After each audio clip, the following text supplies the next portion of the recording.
भारत माता की जय। मैं Ram Gopal Awasthi, founder biology trunk institute Kanpur से अपनी सीरीज एक सवाल करे बवाल में बहुत ही प्यारा क्वेश्चन आज लेकर के आया हूं।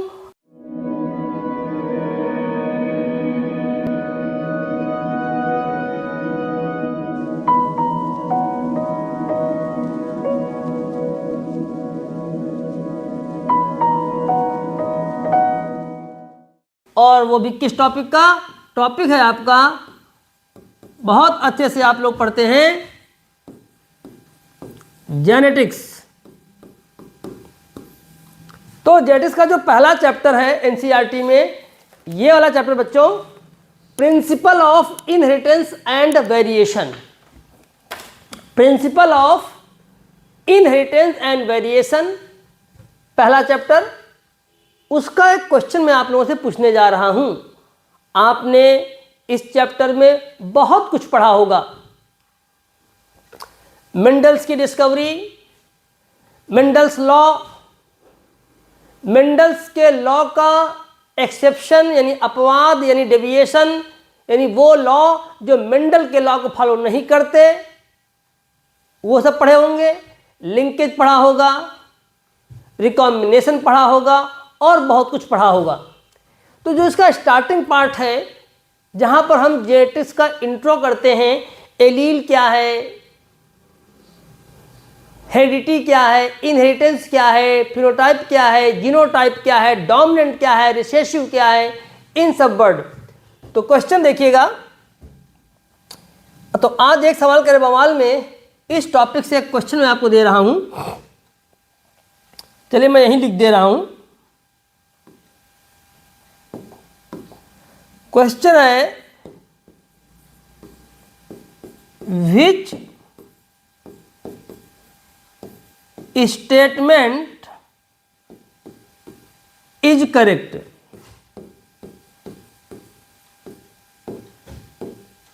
Which statement is correct? Statement क्या है, आइए देखते हैं। पहला स्टेटमेंट है,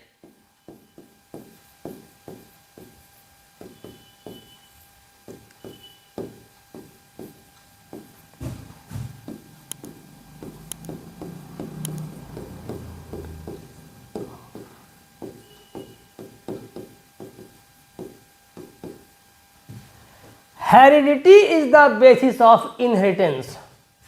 दूसरा स्टेटमेंट है,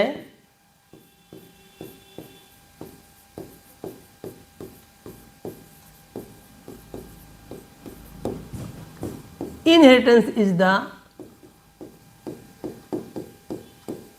बेसिस ऑफ हेरिडिटी। तीसरा स्टेटमेंट है, बोथ आर करेक्ट। और चौथा है, चौथा लिख देते हैं नन, इनमें से कोई नहीं।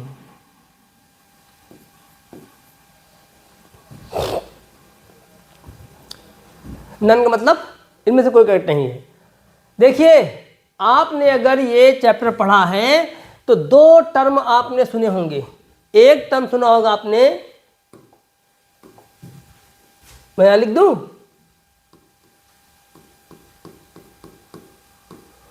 हेरिडिटी। एक टर्म आपने सुना होगा इनहेरिटेंस। आ गया नीट के पेपर में ये क्वेश्चन, लाइन है एनसीईआरटी की। क्या लग रहा है आपको, क्या सही होगा? हेरिडिटी इनहेरिटेंस का आधार है कि इनहेरिटेंस हेरिडिटी का आधार क्या है? इन दोनों टर्म में जो डिफरेंस है वो आपको क्लियर होना चाहिए। ऐसे बहुत सारे बच्चे हैं जिन्होंने पूरा ये चैप्टर पढ़ रखा है लेकिन इस क्वेश्चन में आकर गलती कर जाएंगे। इसलिए कहा जाता है एनसीईआरटी से पढ़िए। तो जिन बच्चों ने पढ़ रखा है वो सोचे इसका आंसर ए सही है या बी या सी, क्या सही है। पहली बात तो आपको इन दोनों की डेफिनेशन पता हो, दोनों का क्लियर कॉन्सेप्ट पता हो। किसे बोलते हैं हम लोग हेरिडिटी, किसे बोलते हैं हम लोग इनहेरिटेंस। तो इसका आंसर क्या होगा बोलो भाई। आप जानते हैं कि एक सवाल करे बवाल सीरीज में मैं आंसर डायरेक्टली नहीं देता, क्योंकि मेरा उद्देश्य है कि जो बच्चे कोचिंग कर रहे हैं वो अपने मन से आंसर सोचें। अगर वो गलत होता है तो जाके एनसीईआरटी में सर्च करें उस लाइन को, और अगर सही होता तब भी सर्च करें कि देखो हमारा कॉन्सेप्ट क्लियर था। तो इनमें से कौन सा स्टेटमेंट सही है कि हेरिडिटी इनहेरिटेंस का आधार है कि इनहेरिटेंस हेरिडिटी का आधार है। तो सबसे पहले आंसर देने से पहले मैं आपको बता दूं कि हेरिडिटी और इनहेरिटेंस क्या होता है। तो एनसीईआरटी का ये पहला पेज है, यहीं पे सब कुछ क्लियर है, पहला पेज है। और आपको हर बच्चे को मैं बता चुका हूं कि इस तरीके से एनसीईआरटी पढ़ना है आपको। ये एनसीईआरटी होती है, उनकी अलग अलग यूनिट को अलग करके स्पाइरल बाइंडिंग करा करके उसमें पेज जोड़िए, फिर एक एक क्वेश्चन आपको ऐसे पढ़ना है। तो पहला ही पेज है आपका एनसीईआरटी का, principle of inheritance and variation का, और उसमें ये दो टॉपिक आ गए हैं। तो हेरिडिटी क्या होता है और इनहेरिटेंस क्या होता है, बोलो भाई। पेरेंट्स से ऑफ स्प्रिंग में, माता पिता से संतानों में जो कैरेक्टर जाने का प्रोसेस है वो ये है कि ये है। एक और question, the process by which characters are transfer from parents to offspring, ये इसकी डेफिनेशन है कि इसकी है, बोलो भाई। The process by which characters are passed on from parents to offspring, वो प्रोसेस जिसके थ्रू पेरेंट्स के कैरेक्टर ऑफ स्प्रिंग में ट्रांसफर होते हैं वो ये है कि ये है। तो बच्चों, the process by which characters transfer on from parents to of spring, यानी माता पिता से बच्चों में लक्षण के ट्रांसफर होने को, उस प्रोसेस को इनहेरिटेंस कहते हैं, हेरिडिटी नहीं कहते। तो फिर हेरिडिटी क्या है बोलो भाई। जिस प्रोसेस के थ्रू ट्रांसफर होते हैं वो इनहेरिटेंस है। प्रोसेस कौन सा है, इनहेरिटेंस, ठीक है। और माता पिता से बच्चों में जाने को क्या कहते हैं, वो हेरिडिटी है। तो अब बताइए, जो मैंने आपको लेक्चर दिया कि माता पिता से बच्चों में जो लक्षण ट्रांसफर हो रहे हैं वो तो हेरिडिटी है, लेकिन जिस प्रोसेस के थ्रू ट्रांसफर हो रहे हैं वो क्या है, इनहेरिटेंस है। तो बताओ बच्चों कि स्टेटमेंट सही क्या है। एनसीईआरटी की ये लाइन है, आपको मैं लाइन दिखाता हूं, लाइन देखिएगा, ये क्या लिखा हुआ है, पढ़ो। Inheritance is the process by which the characters are passed on from parents to progeny, progeny माने भी संतान होता है। By it is the basis of heredity, बन गया नीट का क्वेश्चन। तो कौन आधार है हेरिडिटी का, तो स्टेटमेंट क्या सही है, जल्दी बोलो। According to this line statement क्या सही है, ऑप्शन बी सही है। According to this line inheritance heredity का आधार है, ये नहीं इसका आधार है।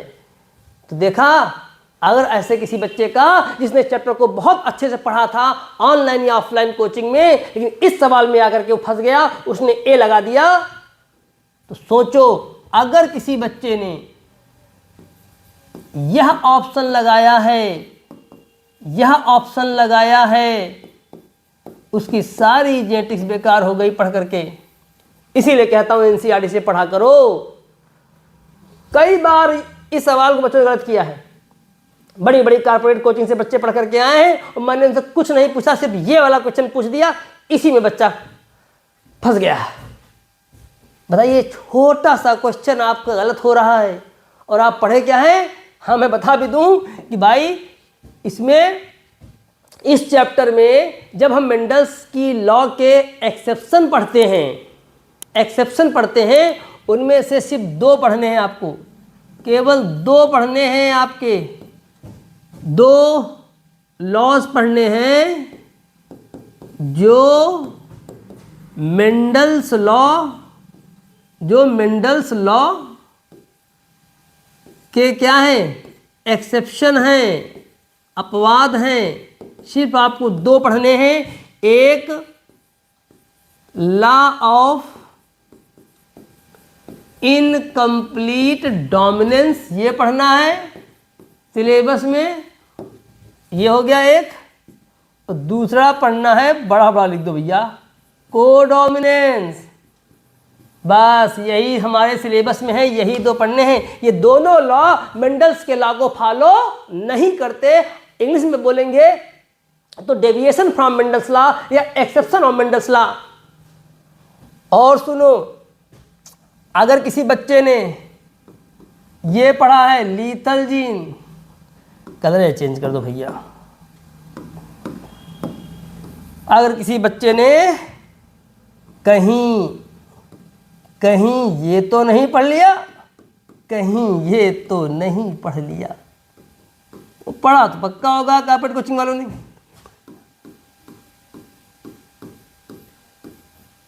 लीथल जीन, इपिस्टेसिस, कुछ नहीं सिलेबस में है।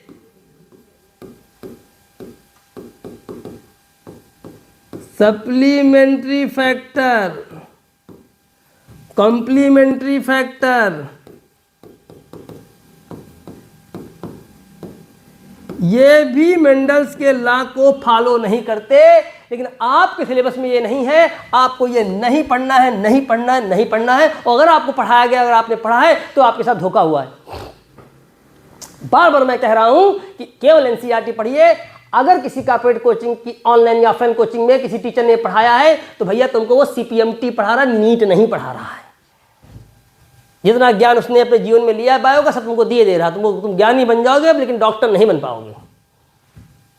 तो हमारा जो आज का क्वेश्चन था, उस क्वेश्चन के बाद मैंने आपको ये जानकारी भी आज दे दी कि मेंडल्स के लॉ के जो अपवाद हैं, जो एक्सेप्शन है, डेविएशन है, वो आपके सिलेबस में, एनसीईआरटी के सिलेबस में, नीट के पेपर में सिर्फ दो हैं। एक लॉ ऑफ इनकम्प्लीट डोमिनेंस, बस ये पढ़ना है, और दूसरा आपको कोडोमिनेंस पढ़ना है। लीथल जीन नहीं पढ़ना है, इपिस्टेसिस नहीं पढ़ना है। ऐसी ऐसी कोचिंगें होंगी, इपिस्टेसिस के टाइप तक को पढ़ा दिए हूं।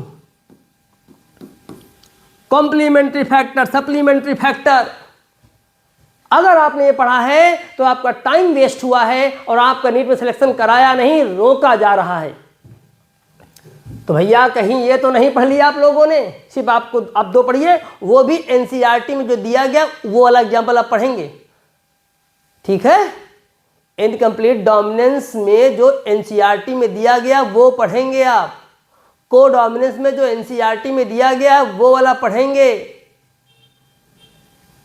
बहुत सारे एग्जाम्पल्स हैं, इसके भी आप कौन सा एग्जाम्पल पढ़ेंगे? एनसीईआरटी वाला, ना कि और एग्जाम्पल पढ़ेंगे। तो इसमें भी ध्यान रखिएगा, इसमें भी आपको एग्जाम्पल्स कौन से पढ़ने हैं? एनसीईआरटी वाले पढ़ने हैं।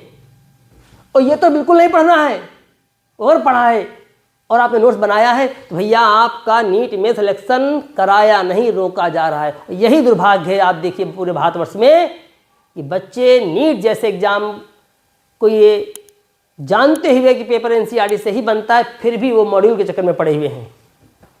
इसीलिए मैं कहता हूं कि मॉड्यूल सिर्फ एक धोखा है, सिलेक्शन बच्चों तुम्हारा इसी ने रोका है। तो आज जो सवाल था, इन दो शब्दों को लेकर के, हेरिडिटी और इनहेरिटेंस, इसकी हिंदी भी होती होगी, हिंदी मीडियम वाले बच्चे। एक को बोलते हैं आनुवंशिकता, एक को बोलते हैं वंशागति। तो हेरिडिटी ये अलग टर्म है, इनहेरिटेंस ये अलग टर्म है। और हमारा सवाल क्या था?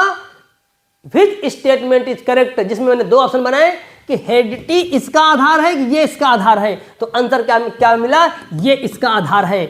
Inheritance is the basis of heredity. जो आपने एनसीईआरटी में लाइन देखी वही एनटीए के पेपर में क्वेश्चन बन के आ जाएगी। आपके इतना ज्यादा जरिस पढ़ने का क्या फायदा हुआ जब आप पहले पेज का ही क्वेश्चन गलत कर बैठे। तो इन दोनों शब्दों के बीच में बहुत क्लियर डिफरेंस पता कर लो। हेरिडिटी और इनहेरिटेंस, इन दोनों की डेफिनेशन याद कर लो, समझ लो कौन किसका बेस है, कौन किसका आधार है। ये भी आज आपको इस एक सवाल करे बवाल के थ्रू पता चल गया होगा। उम्मीद करते हैं अगर कभी नीट में क्वेश्चन आएगा तो आपका क्वेश्चन सही होगा। तो बच्चों, एक सवाल करे बवाल में आज आपको क्वेश्चन की भी जानकारी हुई, दोनों की डेफिनेशन क्लियर हो गई। आज देखो, आज के इस वीडियो में 3 बातें पता चली आपको। एक तो क्वेश्चन पता चल गया, एनसीईआरटी में कहां लिखा हुआ है, ये लाइन पता चल गई कहां लिखा हुआ है, क्लियर। दूसरा, इन दोनों शब्दों के बीच में क्लियर डिफरेंस पता चल गया। और तीसरा ये पता चल गया कि आपको मेंडल्स के लॉ के विपरीत, मेंडल्स के लॉ को जो फॉलो नहीं करते उनमें से सिर्फ 2 पढ़ने हैं, इनकम्प्लीट डोमिनेंस एंड कोडोमिनेंस। इपिस्टेसिस नहीं पढ़ना है, लीथल जीन नहीं पढ़ना है, कॉम्प्लीमेंट्री फैक्टर नहीं पढ़ना है, सप्लीमेंट्री फैक्टर नहीं पढ़ना है। तो आज के वीडियो में 3 जानकारियां मिली हैं और 5 मई को एग्जाम होने जा रहा है। उसके पहले जितनी ज़्यादा से ज़्यादा आप इंफॉर्मेशन ले लोगे, आप बच जाओगे एक्स्ट्रा पढ़ने से और सही लाइन तक पहुंच जाओगे आप एनसीईआरटी के। तो मिलते हैं अगले वीडियो में बेहतरीन क्वेश्चन के साथ। एक सवाल करें बवाल में, भारत माता की जय।